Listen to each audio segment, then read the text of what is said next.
नमस्कार साथीहरु, स्वागत छ तपाईलाई रिभ्यू विमल युट्युब च्यानलमा। आज हामी कुरा गर्दै छौं अहिलेको सबैभन्दा चर्चित र मोस्ट अवेटेड नेपाली फिल्म परिवर्तनको टिजरको बारेमा, जुन भिडियो एकदम धमाकेदार अनि मजेदार हुनेछ। आउनुहोस् ढिला नगरी सुरु गरौं। मुभीको टिजरको रन टाइम रहेको छ 1 मिनेट 51 सेकेन्ड र यो टिजर साच्चै दमदार अनि रगत उमाल्ने खालको बनेको छ। टिजरको पहिलो डायलगमै सुन्न सकिन्छ, जब अन्यायले सीमा नाग्छ तब जन्मिन्छ एउटा शक्ति, त्यो शक्ति नै जनता हो। यही लाइनले नै गुजबम्स दिन्छ, यो लाइनले नै संकेत गर्छ यो फिल्म केवल मनोरञ्जन होइन, एउटा सन्देश पनि हो। र यस मुभीमा हामीले सुशील श्रेष्ठ, अञ्जना बराइली, करिश्मा मानन्दर, सुभाष मेचे र हेमन्त बुढाथोकी जस्ता दमदार कलाकारहरूलाई देख्न सक्छौं। र यस मुभीलाई निर्देशन गरेका छन् विजय केरुङले। सुशील श्रेष्ठ, जसलाई हामी अहिलेको जेनेरेसनका राइजिङ एक्सन हिरो भनेर चिन्छौं, लभ स्टोरी चलचित्रहरूमा सफल नदेखिए पनि उनी आफ्नो वास्तविक पहिचान अर्थात एक्सन स्टारको रूपमा चिनिएका छन् र उनको प्रेजेन्स हेर्दा लाग्छ अब भने नेपाली एक्सन इरा सुरु हुँदैछ। टिजरको एक्सन सीन, क्यामेरा एंगल र ब्याकग्राउन्ड म्युजिक सबै कुरा मिलेर एउटा मास सिनेम्याटिक फिल दिन्छ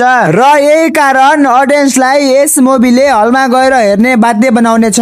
र यस मुभीको मेन टर्निङ पोइन्ट, पहिलाका एक्सन स्टार सुभाष मेचेले पनि यस फिल्मबाट धमाकेदार कमब्याक गरेका छन्। अहिलेलाई यो टिजर एकदमै प्रमोसिङ छ र म व्यक्तिगत रूपमा यो मुभीको लागि एकदमै एक्साइटेड छु।